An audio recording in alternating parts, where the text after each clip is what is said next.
Je vais commencer par toi, Alexandre, si tu veux bien. Alexandre Boucher, mais normalement, on regarde, hop, c'est formidable. C'est pas de l'IA, hein. C'est du Jean-Marc. Mais ça marche bien. Ça marche bien. Tu es directeur de Laval Virtual et de Clarté. Gilles, tu connaissais Laval Virtual? Tu étais déjà venu? Ah, bien sûr. 3 ans. Donc, bon, on va pas te faire présenter tout Laval Virtual ce soir, c'est pas l'enjeu l'enjeu de la soirée, mais par contre, on voulait t'entendre et on en a parlé tous les deux. Tu m'as partagé en particulier trois exemples d'applications ou de la manière dont on utilise au sein de Laval Virtual ou chez Clarté. Alors, tu peux peut-être repréciser un tout petit peu qui est Clarté quand même. Très vite, Laval Virtual, c'est le plus gros salon en Europe, si ce n'est au monde, en termes de nombre d'exposants et de visiteurs sur les technologies de réalité virtuelle et augmentée. 6500 visiteurs, 250 exposants sur un salon spécialisé. Et puis Clarté, c'est une structure de 20 personnes qui fait du conseil aux entreprises et du développement d'applications autour de ces technos, réalité virtuelle, réalité augmentée, et de plus en plus d'IA, bien évidemment. Alors raconte-nous, l'IA dans ce paysage. Tu avais des petits exemples. Ouais, alors j'en ai donné 3, mais j'en Ouais. ai 5. Je vais vous les faire dans l'ordre de ce que j'appelle l'échelle de potentiel dystopique, c'est-à-dire de plus en plus flippant, potentiellement, si on regarde le mauvais côté de la face, de la pièce. Gilles, tu réagis, hein. Tu l'arrêtes s'il faut, tout. Non, mais je vais essayer d'être bref et très didactique. Premier exemple, c'est que grâce à l'IA, on arrive à faire des simulations de réalité virtuelle qui sont plus jolies qu'avant, parce qu'on a des algorithmes qui savent enrichir une image, la styliser, la rendre plus nette, la rendre haute définition, alors que l'ordinateur, en fait, calcule une image de basse définition. Et ça, c'est un progrès qui est rendu possible au sein des processeurs dans nos PC, et en particulier les processeurs graphiques, depuis quelques années, et ça nous permet de faire de la réalité virtuelle plus jolie. Deuxième exemple, c'est la conversation dans les mondes virtuels. Ça rejoint exactement ce que disait Gilles avant. Avant, quand on faisait de la réalité virtuelle et qu'on mettait des personnages virtuels, on était dans une pièce de théâtre. Tout était écrit, tout était scripté. Et depuis quelques années, grâce au LLM, on arrive à rendre cela une improvisation. C'est-à-dire que rien n'est scripté. Et par exemple, dans une appli de réalité virtuelle pour la formation, je suis face à un formateur virtuel. Et bien aujourd'hui, je peux interagir avec lui naturellement, converser avec lui, et en sortant des sentiers battus, et ce formateur virtuel va me ramener vers la connaissance pour laquelle il a été entraîné. Troisième exemple, c'est les lunettes de réalité augmentée. Demain, et aujourd'hui déjà, on peut en avoir, et demain on en aura encore plus, qui nous permettent de voir le monde avec des augmentations, donc des compléments d'information. Et bien, ces lunettes, elles peuvent comprendre le monde qui nous entoure. Elles détectent des objets, elles peuvent nous signaler des risques, et elles peuvent avoir des cas d'usage très simples, comme par exemple, où sont mes clés? Et la lunette de réalité augmentée, elle le saura où sont les clés.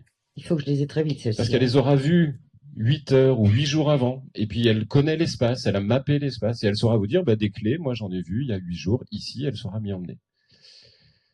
Quatrième exemple, c'était au quotidien, et là c'est un gain de productivité pour les entreprises. Chez Clarté, j'ai des ingés qui développent des langages, qui développent des applications sur mesure tous les jours. Et aujourd'hui, il y a alors pour simplifier, je vais appeler ça un super correcteur orthographique. Celui que vous avez dans Word, imaginez-le appliqué au monde du développement du logiciel. Et en fait, c'est le nom qu'utilise Microsoft, c'est Copilot, et je trouve que le nom est pleinement approprié. Il ne s'agit pas d'avoir une IA qui code une appli de manière autonome, mais une IA qui accompagne le développeur et qui va lui simplifier la vie et lui permet de gagner du temps. Des études montrent que ça peut atteindre jusqu'à quasiment 20% de temps gagné sur des tâches assez lentes. Et dernier exemple, et là j'arrive dans les trucs flippants, les systèmes de réalité virtuelle, ils sont bardés de capteurs. Ils analysent nos mouvements, ils analysent notre rythme cardiaque, là où on regarde, notre activité via des capteurs biométriques, notre activité physiologique. Et avec des algorithmes qui sont des super algorithmes, on arrive à profiler les utilisateurs. Et on arrive à savoir, par exemple, s'ils sont attentifs, concentrés, fatigués, jusque-là ça va. Mais on peut aussi savoir s'ils sont un homme ou une femme. Donc il n'y a plus de sujet de l'anonymité dans ces mondes-là demain. On arrive à savoir aussi quelles sont leurs préférences sexuelles, parce qu'on sait où ils regardent, on infère des signaux. Et avec ces super algos, qui sont des formes d'IA, on traite des signaux complexes, on arrive à détecter des choses qui peuvent être demain positives, mais aussi hyper flippantes. Dans le monde de la réalité virtuelle, ces super algos, ils signifient la fin de l'anonymat. C'est-à-dire qu'on va être signé biologiquement, pas biologiquement, physiologiquement, et donc c'est la fin de l'anonymat. Bon bref, donc là ça devient un peu flippant, mais retenez, en tout cas pour les entreprises et pour ceux qui font du développement logiciel, l'opportunité peut-être de développer plus vite et de gagner du coup de l'argent. Il y a quelques DSI qui viendront peut-être en parler à la fin, je ne les citerai pas. Merci. Gilles, tu as une première réaction? Alors, on est sur un univers très très particulier. Hein. Ouais, alors il y a un truc qui est vraiment important, je pense, dans ce sujet. Je sais pas si ça, il y a des gens ici qui sont sensibilisés à ça, mais c'est vraiment les signatures de données.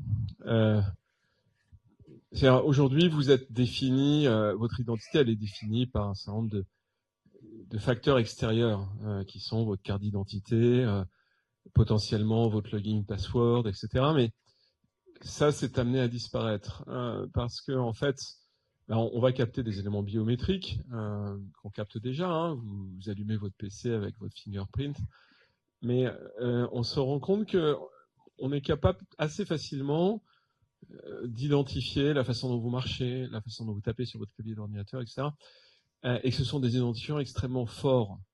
Et en plus, c'est des identifiants qui sont signifiants. Par exemple, on est capable de détecter très tôt la maladie d'Alzheimer à la façon dont vous tapez sur le clavier. Voilà. Alors aujourd'hui, c'est de la recherche, c'est de la science, etc. Mais les incidences que ça va avoir sur notre organisation sociale, économique, potentiellement coercitive, elles sont vraiment un peu flippantes en réalité. Et c'est des sujets qui vont, à mon avis, pas mal nous occuper dans les décennies qui viennent. Je veux pas faire peur à personne, hein, mais ça me... Non, mais c'est intéressant. J'imagine à nouveau nos amis chinois là, sur ces sujets-là, par exemple. Merci, Alexandre. Nicolas, donc Nicolas Chevrier, tu es directeur de l'expérience client dans le groupe Lumines. Alors, pour les anciens Mayennais comme moi, c'est Jouve. Voilà. C'est Lumines. Oui, c'est Lumines maintenant. C'était Jouve, pardon. Faut s'habituer, faut s'habituer. Il faut s'habituer, c'est le changement, oui, je sais, mais bon, s'il y a des petites références comme ça, quand même. Tu as raison, ça Jouve, ça parle à tout le monde normalement en Mayenne. Oui, à une partie de ma génération, ça parle bien, je te confirme. Alors, moi, il y a deux trucs qui m'ont hyper marqué quand on a discuté tous les deux pour préparer cette soirée. C'est le nombre d'années depuis lequel l'entreprise utilise déjà l'IA, mais de manière très centrée, tu vas nous en parler, et la manière dont c'est en train d'infuser comme un petit sachet de thé là, à travers toute l'entreprise depuis une petite année. On est sur une phase de changement profonde. Ouais, et on va rester modeste, hein. Mais c'est un vrai témoignage. L'entreprise, elle a 120 ans. Elle s'est digitalisée assez régulièrement et plus brusquement ces dernières années en laissant l'activité print qui était un peu l'emblème de la maison Jouve. Et du Nord-Mayenne, d'ailleurs. Et du Nord-Mayenne. Bassin d'imprimeurs Nord-Mayenne. Aujourd'hui, on est une entreprise complètement digitale qui accompagne les entreprises et les administrations dans leur digitalisation. Et oui, effectivement, on utilise dans la maison des technologies d'intelligence artificielle depuis 20 ans. Et Gilles n'a pas eu le temps ni l'occasion de faire une page un peu historique sur l'IA, mais effectivement, c'est pas récent. Il savait que tu allais en parler, j'avais triché. Mais j'en parlerai pas aussi bien que lui, mais c'est pas récent. Voilà, c'est pas récent. Pourquoi Jouve à l'époque, Lumines aujourd'hui s'y est intéressé pour mettre ces technologies au service de la digitalisation et notamment spécifiquement de la lecture et de l'extraction de données dans des documents. Ça, c'est notre cœur business historique, et vous retrouvez cette nécessité de lire et d'interpréter un document sur des parcours digitaux encore aujourd'hui assez largement. Donc on s'y est intéressé très très vite, très très tôt, et donc depuis tout ce temps, on a des équipes très expérimentées sur ces technologies d'intelligence artificielle. Alors quand je vous dis ça, quand je vous dis qu'on reste tout à fait modeste, c'était même chez nous une affaire d'experts. L'IA, c'était bon pour le service R&D, certes conséquent, hein, une trentaine de personnes vraiment, comment dire, expertes sur ces sujets-là. Et quand on m'interroge sur l'intelligence artificielle et du retour d'expérience d'entreprise, j'ai coutume de dire, on est certes une entreprise qui a cette spécialité, mais on est aussi, face à cette petite révolution qui est en marche, hein, une entreprise comme les autres. Et tu parlais d'infusion qui est en cours alors, depuis un petit peu plus d'1 an, mais en tout cas qui fait bouger tout le monde, y compris Lumines et son histoire autour de l'intelligence artificielle. En ce moment, on est en train de bâtir, je rentrerai pas dans le détail, mais notre plan IA, nous aussi, pour les 3 prochaines années, eh bien, il est très différent de ce qu'on aurait pu imaginer si on l'avait bâti 5 ou 10 ans.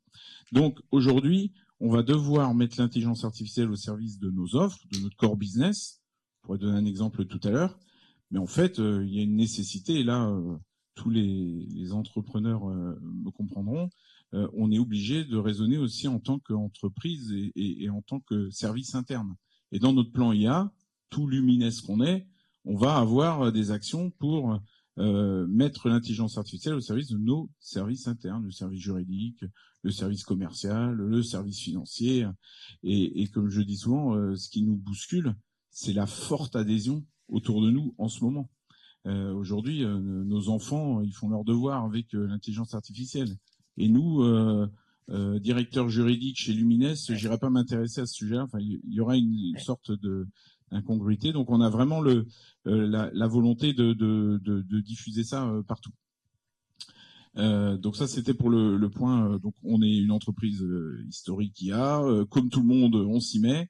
Et puis, on va tâcher aussi de rendre des services autour de ça et de dépasser l'effet de mode. Je pense qu'il y a un effet de mode, voilà, clair. Moi, je fais le parallèle avec il y a 4-5 ans, nous on faisait pas un rendez-vous client sans devoir, j'emploie volontairement ce mot-là, employer le mot blockchain.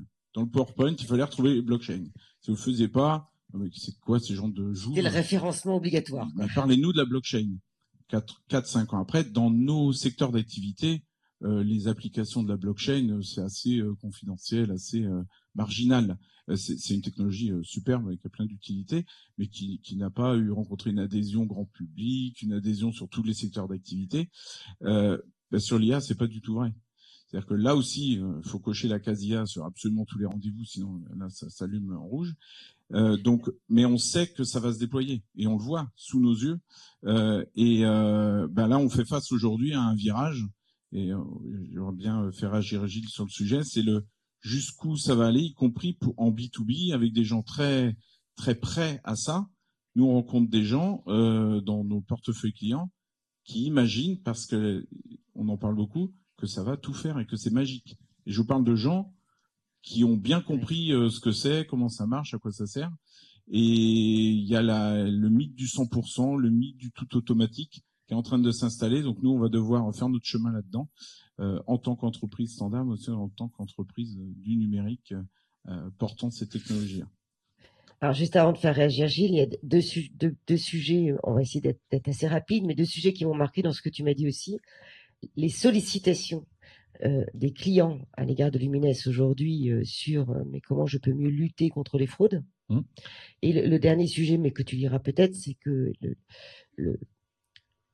l'étendard que vous levez en ce moment, disant oui, nous on fait de l'IA, mais on veut en faire sérieusement. Ouais. Et j'ouvre volontairement des guillemets. Ouais, et puis les guillemets sont importants parce qu'on a vu que le sérieusement, ça peut être un gros frein aussi avec toute la réglementation. Oui. Et sur le premier point, c'est plutôt pour évoquer un cas d'usage. Qu'est-ce qu'ils font Lumines tous les jours avec sur l'IA par exemple, avec l'IA par exemple, c'est de lutter contre la fraude. Et là, ça s'applique au secteur public comme sur nos portefeuilles de clients, banques, assurances, mutuelles.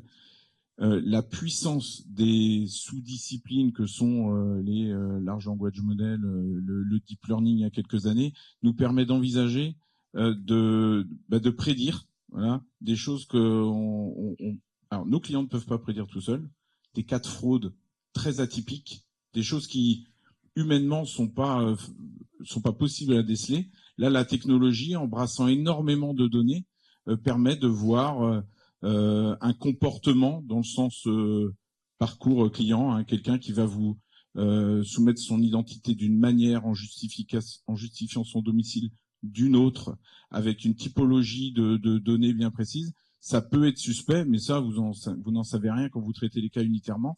Là, la puissance de l'intelligence artificielle va nous permettre de modéliser ça et d'apporter une vraie valeur ajoutée dans nos traitements de digitalisation pour dire là, on est face à une fraude potentielle. Et donc là, le champ des possibles, il est colossal. Et c'est réel. C'est-à-dire que là, on est dedans. c'est pas de la science-fiction. Donc là, ça veut dire que ça va nous mettre des warnings sur un dossier client ou autre, Ouais. et que l'œil humain va venir revoir et dire oui, je valide, c'est une fraude, ou non, je C'est ça. passe.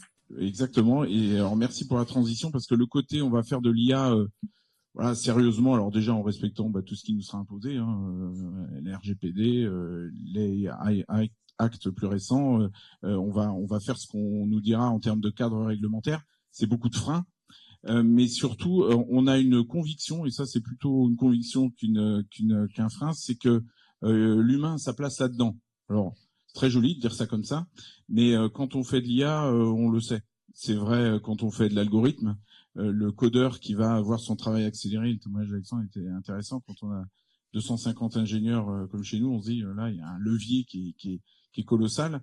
Mais à un moment, il faut vérifier le travail proposé. Ouais, ça fait voilà. pas mal. Mais il faut vérifier le travail proposé. Sur un cas de fraude, il faudra le superviser. Ça va de l'algorithmie jusqu'au rendu de l'IA. À un moment donné, l'humain, il va trouver sa place. Et c'est pas juste pour se rassurer. C'est nécessaire. Donc là-dessus, voilà, on va faire de l'humain, ça va nous faire moins peur déjà.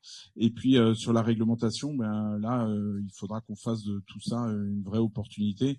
On a tendance, je sais pas si c'est en France particulièrement, mais peut-être à mettre du sable dans la machine effectivement, et pour le coup à prendre du retard par rapport à d'autres. Nous très concrètement sur nos marchés, avant c'était juste une crainte un peu théorique. On a des startups américaines qui sont en soutenance face à nous.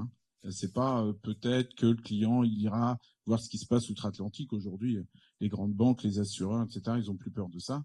On fonctionne tous en mode plateforme. Ils y vont. Voilà, donc, faut qu'on joue tous avec les mêmes règles. Et ça, c'est pas forcément gagné. C'est le vrai sujet, c'est ce foutu curseur. Où est-ce qu'on le met pour à la fois se sécuriser et en même temps ne pas s'enfermer en fait dans quelque chose qui est très bien. Gilles, tu veux réagir peut-être? Ouais, alors moi j'étais venu visiter Lumines il y a 3-4 ans, un truc comme ça. Franchement, j'avais été impressionné par le niveau technologique de l'entreprise. Et je pense que je l'avais abondamment dit d'ailleurs à l'époque. C'était assez étonnant de voir des gens qui étaient vraiment des experts en deep learning sur des sujets qui sont assez rares en fait. Et au-delà de ça, je pense que Lumines c'est une entreprise qui est intéressante parce que finalement c'est une entreprise qui retire la complexité. Il y a tout un tas de trucs qu'on veut pas voir, qui sont compliqués à traiter. Quand il y a, je sais plus, le grand débat, c'est vous qui traitez les millions de réponses de mémoire, et puis qui essayez de faire en sorte qu'il y ait un corpus qui soit synthétisé et compréhensible. C'est des trucs qui sont pas évidents à faire. Alors maintenant qu'on a effectivement des LLM, j'imagine que ça a dû pas mal changer votre roadmap à cet égard, mais je trouve super d'avoir finalement ici une entreprise qui a une expertise assez forte sur ce sujet, parce que finalement ça aide à créer une culture collective. Moi, mon drame dans la vie, c'est de me battre contre des fantasmes à l'égard de l'intelligence artificielle. Les gens qui me disent ça va me bouffer mon emploi, ça va devenir conscient, ça va me faire du mal, c'est des trucs. Et malheureusement, il y a un très grand travail d'acculturation qui n'est pas encore fait.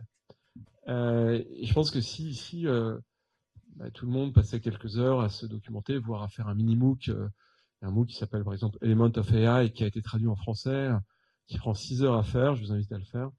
Je pense que ça doit être élément d'intelligence artificielle ou sinon Objectif IA qui a été fait par l'Institut Montaigne. Moi, je préfère Element of AI. Passez 6 heures dessus, vous voyez plus le monde pareil. Je vous jure que c'est vrai, vous verrez plus le monde pareil, vous comprendrez l'IA et vous verrez qu'il n'y a rien, il n'y a pas un petit sorcier à l'intérieur, que c'est vraiment des stats à cet égard. Et dès lors qu'on comprend ça, on n'est plus dans une logique de se sentir prisonnier de la projection de ces technologies, mais on peut devenir un acteur. Et c'est très surprenant d'ailleurs de voir comment les gens réagissent différemment. Donc, à leur échelle, Lumines participe à ça, à diffuser cette culture. Et je pense que c'est plutôt pas mal parce que ce qui fait qu'un système se transforme, ce qu'on observe notamment beaucoup aux États-Unis, en Californie en particulier, c'est l'effet d'écosystème, l'effet de cluster. Le fait que, comme les entreprises, elles ont tendance, dans un même territoire, à travailler ensemble, Il y a une forme de diffusion technologique qui fait que le niveau de jeu augmente et c'est tout ce qu'il faut souhaiter. On ira s'entraîner Allez vous entraîner chez avec Minef. toi, Nicolas. En fait. Merci, Gilles. Merci beaucoup, Nicolas. On aura l'occasion de continuer à discuter avec toi. Rémi, alors, il ne faut pas que je me trompe. J'ai un vrai défi, là. Ouais. Rémi Venant. Donc, Rémi Venant, il est directeur du département MMI. Mais j'ai noté la définition. Tu ne vas pas m'avoir comme ça, Rémi. Les métiers du multimédia et de l'Internet. Tu es aussi enseignant-chercheur en EIAH, environnement informatique pour l'apprentissage humain. Tu nous en parleras tout à l'heure. Et tu es maître de conférence au laboratoire d'informatique de l'Université du Mans. 20 sur 20. Merci. Pas mal hein, quand même, ce soir. Pas d'erreur pour Gilles, pas d'erreur pour Rémi. C'est bon, normalement, je suis sauvé jusqu'à la fin de soirée. Alors Rémi, toi, tu es dans un tout autre usage que ce qu'on a écouté de la part d'Alexandre ou ce qu'on vient d'entendre de la part de Nicolas, puisque toi, tu es autour des sciences de l'éducation. Mais pour autant, tu enseignes et tu cherches en même temps et tu diriges des équipes de pédagogues et de chercheurs aussi d'un autre côté. Donc, tu avais plein de sujets autour de l'IA. Tu le fais pratiquer à tes étudiants. Tu traites et tu fais des travaux de recherche pour améliorer l'apprentissage et les sciences de l'éducation. Et tu l'utilises aussi avec des collègues, en fait. Alors, est-ce que tu veux nous parler de tout ça et nous donner des choses très concrètes? Qu'est-ce qu'on fait? Par où commencer? Elle commence par les étudiants. Allons-y sur les étudiants. Donc, pour introduire le département métier du multimédia et de l'Internet, c'est la formation la plus récente dans les IUT. On forme les étudiants sur 3 ans, formation à but professionnalisant, certains continuent les études. Et une particularité, c'est qu'elle est sur 3 compétences très différentes, la création graphique, infographie audiovisuelle, la stratégie de communication, le web marketing et le développement informatique. Donc on forme des espèces de couteaux suisses qui s'intègrent rapidement dans ces secteurs, dans beaucoup de domaines variés. Il y a eu une réforme récemment, on a changé les programmes, on est passé sur cette formation sur 3 ans. Et avec mon équipe, on a décidé d'opérer aussi un changement de stratégie dans la pédagogie. C'est coûteux de mettre en œuvre des nouveaux enseignements et puis on va les garder sur de nombreuses années. Et il a fallu choisir et l'IA a fait partie de ces enseignements. Parce qu'on a vu la vague arriver. Donc, les gens vont pas spécialement perdre d'emploi si tant est qu'on les accompagne à utiliser ces outils qui, pour l'instant, montrent qu'on peut avoir des gains de productivité assez importants. Notamment dans la création graphique, on le voit déjà, ou avec ces outils, et là je parle vraiment des outils d'IA qu'on a évoqués tout à l'heure, les large language models, les générateurs d'images que vous avez peut-être et très certainement déjà dû voir en œuvre, répondre à des offres clients, pouvoir entamer un dialogue avec des premières maquettes, se fait beaucoup plus rapidement. Et donc, on forme nos étudiants à ça, et ça ne se limite pas juste à utiliser des outils en ligne, on va jusqu'à les amener à intégrer ces modèles et à les personnaliser avec leur propre patte graphique pour se différencier des autres, pour ne pas aller vers une standardisation des images et à amener... alors ça, oui. c'est un sujet, moi ça m'a épaté, hein, mais vraiment que tout le monde l'apprécie un petit peu. Pour bien comprendre, l'autre jour, je t'ai fait le parallèle avec le peintre. Je peux mettre 3 peintres avec 3 palettes de peinture identiques, 3 toiles identiques, et pour autant, chacun va y aller avec ce que tu appelles une patte graphique, et je vais avoir évidemment 3 toiles totalement différentes. On peut aller jusque-là. Oui. Et s'il y a encore quelques mois, je vous aurais pu dire qu'il fallait des compétences informatiques pour aller jusque-là. Aujourd'hui, on a des outils où on fait de la programmation visuelle sans code et on peut aller jusqu'à adapter des modèles. Ça ne nécessite pas un équipement extrêmement onéreux. Une machine de joueurs suffit à entraîner ces modèles et suffit à avoir des résultats convaincants. Alors attention, il ne faut pas se leurrer, ça ne fait pas tout le travail. Et c'est ce que j'apprécie dans cette formation, c'est que j'ai des enseignants qui sont très orientés sur cette technologie et d'autres qui ont vraiment le caractère artistique. Et j'ai fait se battre intellectuellement les uns avec les autres pour que les étudiants trouvent leur équilibre. Donc ça permet d'avoir un très bon début. L'IA permet de générer des idées, de voir des variations, permet de générer à moindre coût plein de maquettes différentes, entamer le dialogue avec l'utilisateur, le client, et ensuite, là peut intervenir un travail manuel en profondeur et retrouver le côté artistique.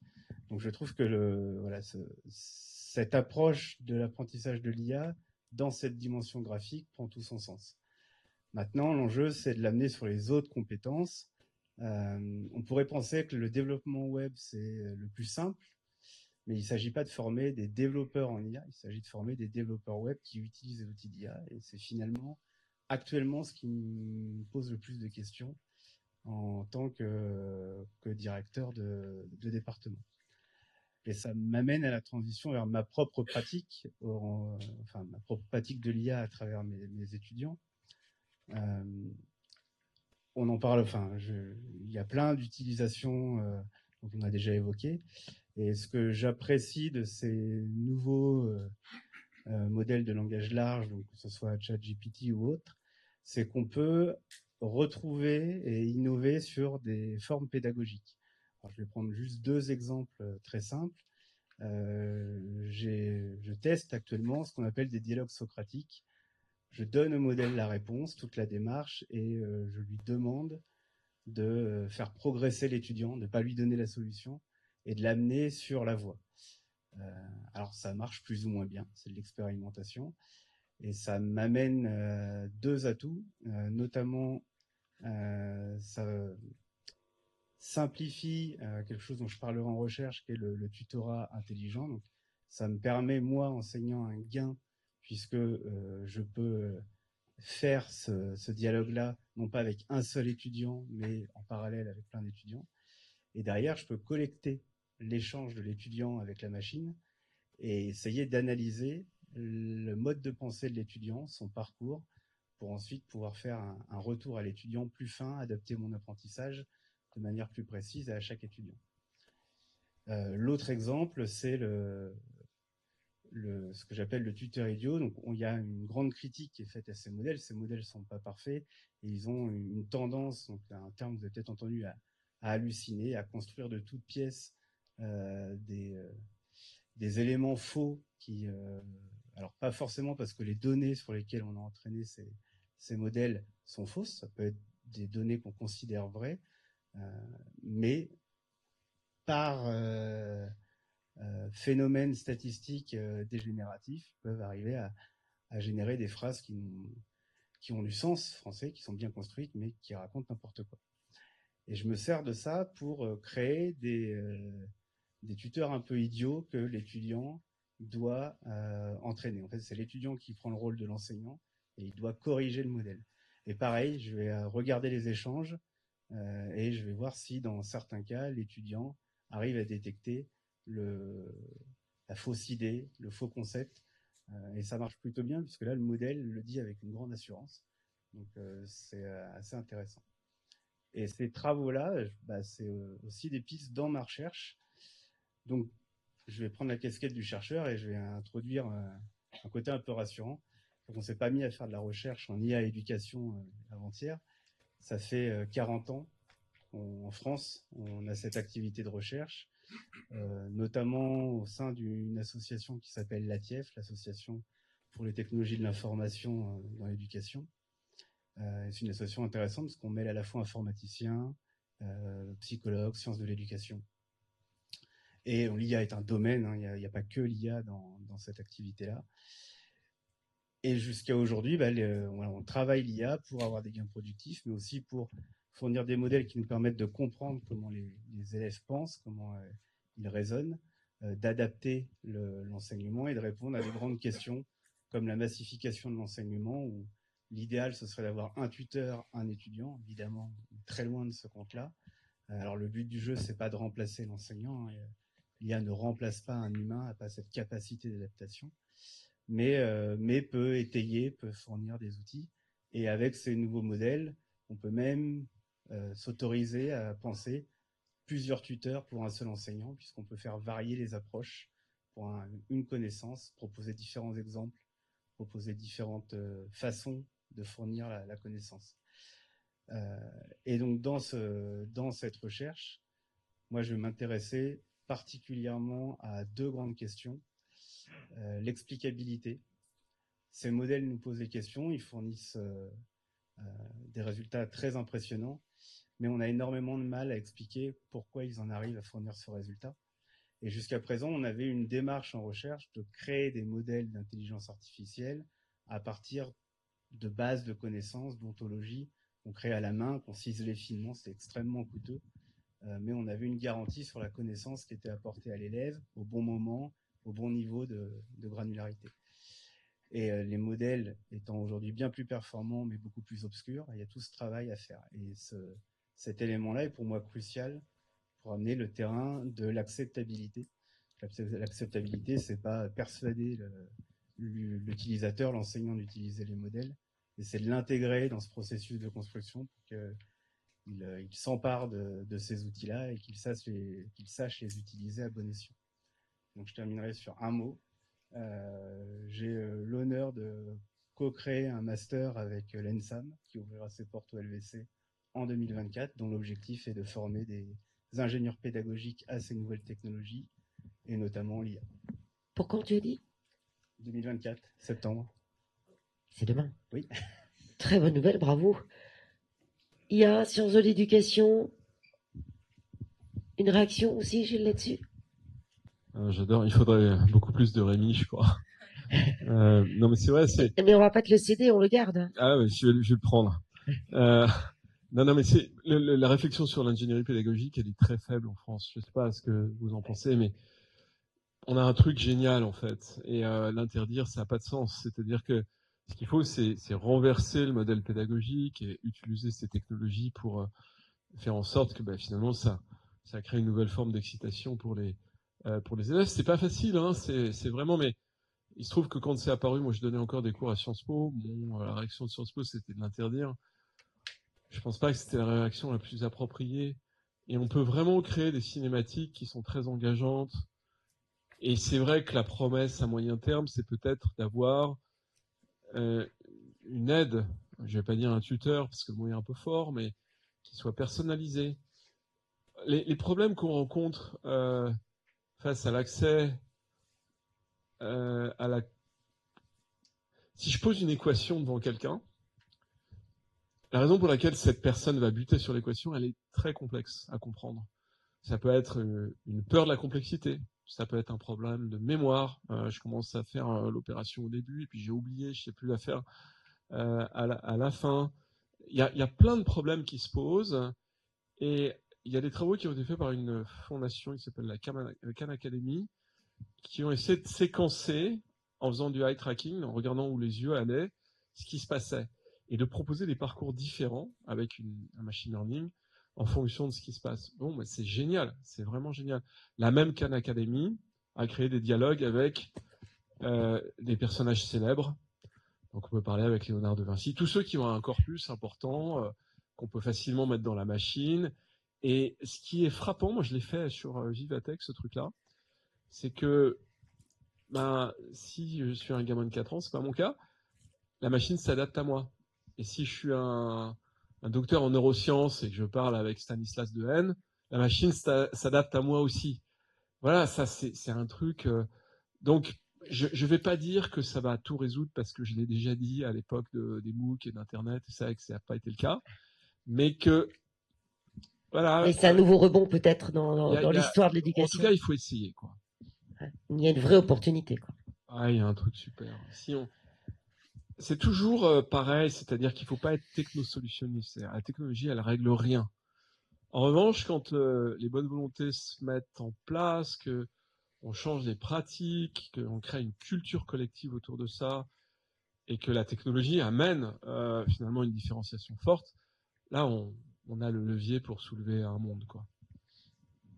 Merci. Donc, on est vraiment sur des sujets qui sont extrêmement différents et on va aborder un dernier angle avec Priscille. Alors, j'ai pas donné l'honneur aux femmes à table ce soir. Priscille, tu m'en voudras pas, mais tu sais en plus pourquoi.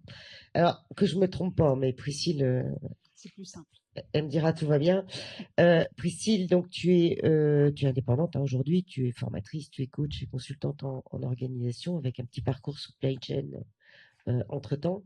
Et toi, tu as onboardé, tu t'es mis à utiliser un petit peu au début et de plus en plus, et ce depuis déjà quelques années quand même, un certain nombre des usages qui sont mis à disposition par l'intelligence artificielle. Donc, je voudrais que tu nous les fasses un peu toucher du doigt.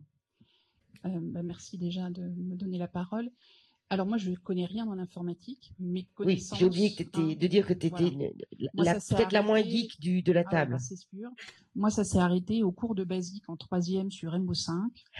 Donc c'était il y a fort longtemps. Voilà, j'étais pas mauvaise, mais j'ai pas été plus loin non plus. Donc Par contre, j'ai une appétence pour les nouvelles technologies. Ce qui fait que quand l'IA est arrivée, c'est démocratisé, c'est arrivé avec des mots que j'arrivais à comprendre, je l'ai tout de suite adopté. Et m'a vue, comme je ne suis pas encore une fois informaticienne, que je sais pas coder, je sais pas entraîner des choses compliquées, c'était vraiment comment est-ce que moi, en tant qu'indépendante, je pouvais l'utiliser dans mon quotidien.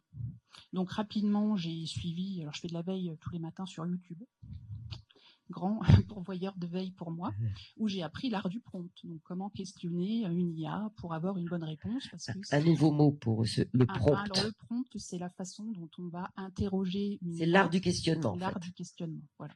Parce que comme entre nous, si on ne donne pas la bonne question, on n'a pas la bonne réponse. Donc, je me suis un petit peu travaillé là-dessus. Et l'idée, c'est de pouvoir ensuite comprendre que c'est pas juste un Google+, on va vraiment interagir et discuter en fait avec l'IA qu'on a en face de nous. Donc là, j'ai mis quelques exemples qu'on peut voir défiler, c'est-à-dire qu'on a une vraie conversation. On peut demander de refaire, de corriger, ou ça nous plaît pas, on revient en arrière, etc. Et donc moi, je l'utilise d'une part. Donc j'ai commencé par des petites choses du quotidien, faire des synthèses. Moi, j'écris beaucoup. Quand je suis en réunion, je prends plein de notes. Alors, vous avez vu, elle parle anglais, mais ça marche aussi en français. Ça marche aussi. Ça marche mieux en anglais. Mais en anglais, ça marche mieux. C'est vrai que tu me l'as dit. Ça marche mieux en anglais parce que les données ont été plus nombreuses. Mais je pense qu'avec le temps, ça va changer. Mais donc, c'était voilà. Je fais des notes. Je prends beaucoup de notes. C'est de donner toutes ces notes et d'en faire des synthèses. Ça peut être aussi des notes écrites, c'est-à-dire que moi j'écris sur une tablette remarquable, voilà, et donc je donne les photos, les images de ce texte, et puis l'IA va me le faire en beau, il va même faire des sous-titres, il va tout me classer, voilà, je gagne énormément de temps avec ça.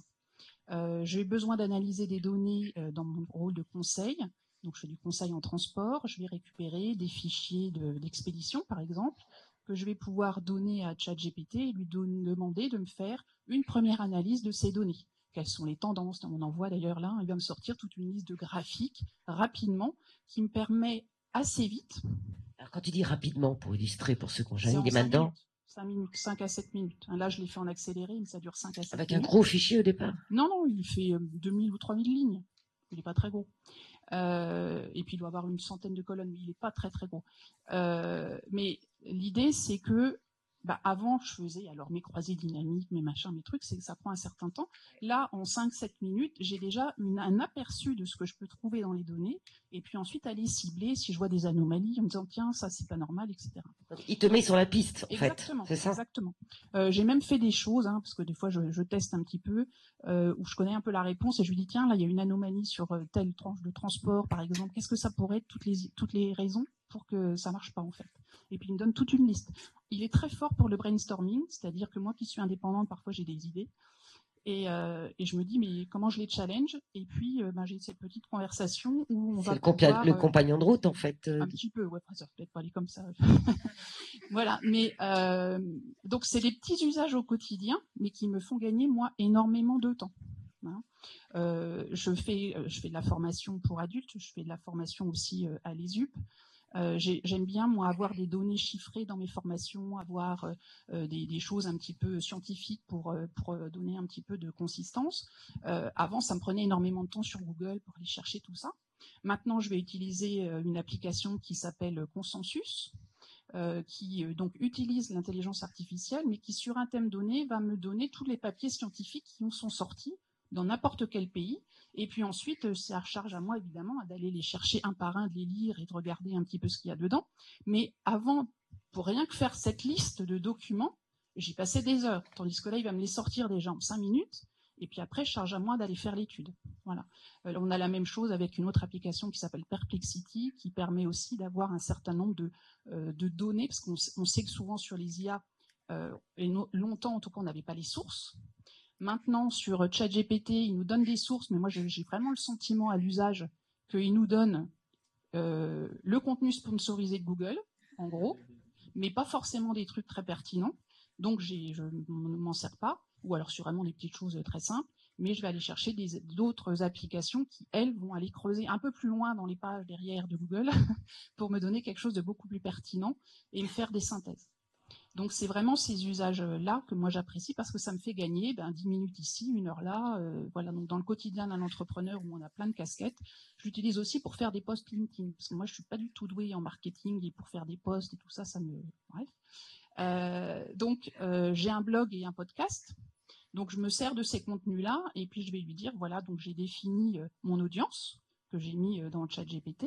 J'ai créé un petit GPT, alors c'est un petit assistant en fait paramétré où je lui dis voilà mon audience c'est ça et puis je lui dis voilà donc mon client il ressemble à ça, il a tel âge, il a machin et ceci ça, mon persona dedans, voilà. Et puis je lui dis voilà j'ai écrit hier par exemple j'ai sorti un épisode qui est l'utilisation de l'IA pour les managers. Voilà, je lui dis voilà mon article, donc le lien web de mon article. Propose-moi un petit post que je pourrais mettre sur LinkedIn qui va attirer mon audience. Voilà. Puis après, alors on fait pas du copier-coller quand même parce que c'est voilà, mais ça permet d'avoir une petite. C'est un bon brouillon quoi. C'est un bon brouillon. Après j'utilise aussi dans des applications de tous les jours entre guillemets, c'est-à-dire que moi j'utilise par exemple Notion pour faire des bases de données. Maintenant il y a une application d'IA. Et moi, je fais beaucoup de veille. Donc, c'est-à-dire que dès que je vois un article qui me plaît, je prends le lien et je vais le stocker. Donc, aujourd'hui, je le stocke dans une base de données sur Notion. Et maintenant, j'ai rajouté une petite colonne qui va automatiquement, grâce à l'IA, me faire une petite synthèse de ce lien. Et j'ai pas besoin d'aller recliquer à chaque fois pour me dire ah oui c'était quoi, parce que quand on a des centaines de liens, au bout d'un moment, on se souvient plus. Donc là, ça me fait directement une petite synthèse. Donc, ça me fait gagner aussi beaucoup de temps dans mes recherches. Qu'est-ce que j'utilise encore? Je l'utilise, comme je l'ai dit tout à l'heure, je suis enseignante et j'ai des élèves de BTS qui n'aiment pas apprendre. Ah bon? Donc, ils n'aiment pas apprendre, ils veulent des trucs fun.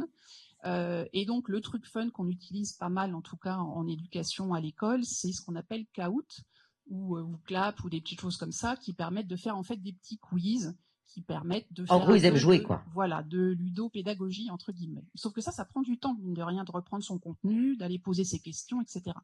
Alors, je me suis créé une petite routine dans ChatGPT, c'est-à-dire que je lui mets le PDF d'un cours. Je lui ai donné un format en disant, voilà, j'ai besoin de questions avec 4 propositions, tel format, tel format. Il me sort un fichier Excel, je corrige, parce que toutes les questions ne sont pas toujours parfaites. Je corrige un petit peu tout ça, et puis ensuite ce fichier, je vais pouvoir l'intégrer directement dans Kahoot, puisqu'on peut faire une intégration, et puis là, d'un seul coup, j'ai 15 questions qui sont créées, je rajoute mes petites images, voilà. Et avant, je passais 1 heure à peu près pour faire un Kahoot d'une quinzaine ou d'une vingtaine de questions, maintenant, j'y passe à peu près 30 à 35 minutes. Donc, j'ai un gain important, et les élèves, ils sont ravis, parce que du coup, maintenant, ils savent qu'à chaque cours, ils vont avoir leur petit Kahoot derrière. Autre application que j'utilise, là, c'est une start-up de EdTech qui s'appelle Knowledge. Donc là, pareil, je mets mon cours, donc je fais un plus gros pavé là, de cours que je mets en format PDF, pareil, dans cette application. Et puis, ça va me sortir un glossaire, des quiz, des flashcards qui permettent de réviser, un sommaire, et tout ça, c'est exportable en format SCORM, ça va parler pour ceux qui sont dans l'éducation, qu'on peut mettre directement dans Google Classroom, et ensuite les élèves vont s'entraîner, en fait, ça leur fait réviser. Et ils le font en classe, parce que je sais que dès qu'ils ont quitté la classe, ils ne révisent pas. Donc, je leur donne du temps pour réviser des vrais élèves, quoi. pour réviser les cours en cours, mais sous des formats différents de ce que moi, je leur ai présenté avant, des différentes façons, et ils adorent. Ils sont là, ah, on a un petit truc, ouais, c'est super, voilà. Donc, ça permet un peu de tenir l'attention en utilisant ces outils d'IA. Je leur ai appris aussi à se servir un petit peu de l'IA, donc je leur ai expliqué comment on faisait les prompts. Ils ont testé en direct, ils ont vu qu'ils étaient 6 dans la classe, que s'ils mettaient 6 questions à peu près similaires, ils n'avaient pas du tout les mêmes réponses, donc il fallait bien travailler là-dessus. Et puis on a fait un petit usage simple. Je prends une annonce d'emploi sur LinkedIn, j'ai mon CV et puis je vais demander à ChatGPT de me rédiger une lettre de motivation. Voilà, donc ils ont testé ça, ils se sont rendus compte qu'effectivement ça pouvait avoir un intérêt. Mon approche, c'est de me dire, de toute façon, ils vont l'utiliser à un moment, donc autant qu'ils l'utilisent pas trop mal. Et ce que disait Nicolas tout à l'heure. Voilà, exactement. Et je fais aussi, moi, de la vulgarisation ou de l'acculturation à l'IA pour les managers. Donc, je fais des webinaires régulièrement. J'en fais un très prochainement, d'ailleurs, pour une société japonaise qui est venue me chercher pour que je leur fasse sur les managers d'Europe en marketing. Donc, expliquer simplement, encore une fois, avec des mots de non IT blonde, plus. Donc, très simple. Qu'est-ce que c'est l'IA? Comment ils peuvent l'utiliser? On met bien évidemment un point sur la partie attention les données, on met pas tout, etc., etc. Je leur fais une grosse partie sur la partie sécurité. Et comme je dis souvent, hein, quand c'est gratuit, c'est vous le produit. Donc faites attention à ce que vous mettez dans les systèmes gratuits qu'on peut vous proposer à droite à gauche avec soi-disant de l'IA ou je sais pas quoi dedans. Et puis voilà. Donc c'est mes petits usages, mais qui sont assez variés et en fait qui me font gagner beaucoup de temps. C'est marrant, je la comprends mieux tout de suite. Je suis désolée, hein, mais... Ah, mais bien sûr. Hein. Je voudrais rebondir sur un truc, parce qu'on parle plusieurs fois, on a parlé des jeunes, et qui, pour certains, n'aiment pas apprendre. Et finalement, c'est grâce à eux qu'on a l'IA. Vous savez pourquoi que c'est grâce à eux? Parce qu'en fait, les jeunes qui jouaient aux jeux vidéo dans les années 90, ils en avaient marre de jouer en 2D. Et donc, à un moment donné, ils ont eu besoin de jeux encore plus jolis, donc de jeux en 3D. Et pour faire ces jeux en 3D, on a inventé des cartes graphiques, qui sont des processeurs qui savent traiter des images, en particulier qui sont hyper doués, ces processeurs-là, à traiter des structures de données qui ont des formes de vecteurs ou de matrices. Et en fait, aujourd'hui, on arrive à avoir ces IA hyper puissantes grâce à des chercheurs, des investisseurs, mais grâce à cet or, ce pétrole qui est la carte graphique. Pour vous donner un ordre d'idée, un Tesla, pour entraîner ses prochains modèles de voitures autonomes, là, Musk, récemment, il disait qu'il va investir dans les années qui viennent des milliards de dollars par an en cartes graphiques. Là, ils ont acheté récemment 10 000 cartes graphiques Nvidia à plus de 10 000 $ l'unité. Donc, on parle d'investissement de millions de dollars, voire de milliards de dollars en cartes graphiques, des entrepôts remplis de cartes graphiques. Donc, finalement, c'est grâce à ces gamins qui jouaient à Doom ou à GTA où vous vous disiez ils vont détruire le monde parce qu'ils vont tous devenir fous et sanguinaires. Mais en fait, grâce à eux, on a inventé les IA. Gilles, tu veux compléter peut-être à la fois sur les propos de Priscille et sur... l'anecdote, mais qui n'en est pas une d'ailleurs. Je tiens à féliciter ce sens de la propos, de sauter sur le. Et ce qui est tout à fait vrai, d'ailleurs, l'histoire du GPU, c'est. GPU, c'est les cartes graphiques. Ah, je t'avais dit que je vous arrêterais à chaque fois qu'il y avait un gros mot de prononcer. Hein. Graphical Processing Unit. Les processeurs traditionnels sont des CPU, et il y a une toute petite porte d'entrée, on ne peut pas rentrer des images dedans. Et il y a un chercheur qui s'appelle Andrew Ning, qui en 2005 s'est dit j'en ai marre d'attendre les résultats de ma phase d'apprentissage et qui a commencé à se gratter la tête en se disant est-ce qu'il n'y aurait pas un processeur un peu mieux fichu? Et il était face à une PlayStation et il a hacké la PlayStation et il a renversé, c'est-à-dire que plutôt que de restituer des polygones, des états de surface, il lui a fait avaler des images. Et il a accéléré d'un facteur de 3000 la vitesse d'apprentissage. C'est tout à fait exact, c'est ce qui s'est passé. Donc merci aux gamers en fait. Ouais, merci aux gamers et puis aux hackers aussi, gens qui sont un peu créatifs. Ils sont créatifs. Hein. Oui. Bah ouais, mais d'ailleurs, je pense dans votre témoignage, c'est exactement ça. Je trouve que c'est. Enfin, moi, des fois, je me dis que c'est plutôt vous qui devriez faire toutes les conférences que je fais pour expliquer comment ça marche, parce que c'est tellement pragmatique. Et en fait, ici, il n'y a plus personne qui peut dire ah, c'est pas pour moi. Enfin, quand on entend ce que vous racontez, on se dit mais qui va oser dire c'est compliqué quoi? Parce que ce que vous racontez, c'est vraiment quiconque sait se servir de Google, il me semble, se servir des outils que vous évoquez. Voilà. Et c'est en fait, je trouve dans les révolutions technologiques, c'est ça qui est remarquable, c'est-à-dire que il y a l'inventeur, il y a le gars qui a inventé le moteur explosion dont on se souvient même plus le nom en 1857. Et puis, il y a monsieur Ford qui invente la Ford T et qui fait que tout le monde peut s'en servir. Il y a le gars qui va inventer le mainframe. Bon, en l'occurrence, lui, on s'en souvient puisque c'est Turing et qu'il a aussi nous a aidé à gagner la Deuxième Guerre mondiale. Et puis, il y a Steve Jobs qui va faire en sorte qu'on sait s'en servir, quoi. Il y a Yann Lequin qui invente les réseaux de neurones convolutionnels. Et puis, il y a Sam Altman qui invente rien, mais qui fait en sorte que tout le monde peut s'en servir. Voilà, et puis on en est là. Et donc, toutes ces interfaces, tous ces services que vous évoquez, bah, c'est des trucs qui vous rendent des services de malade au quotidien et qu'on devrait tous savoir se servir. Donc, je pense que le prochain d'entre vous qui rentre chez lui et qui dit j'étais dans une conférence, j'ai rien compris, eh ben, je vous dirai pas ce que j'en pense, mais je trouverais ça dommage. Merci à tous d'avoir joué le jeu autour de nous ce soir. Et on va changer de table ronde.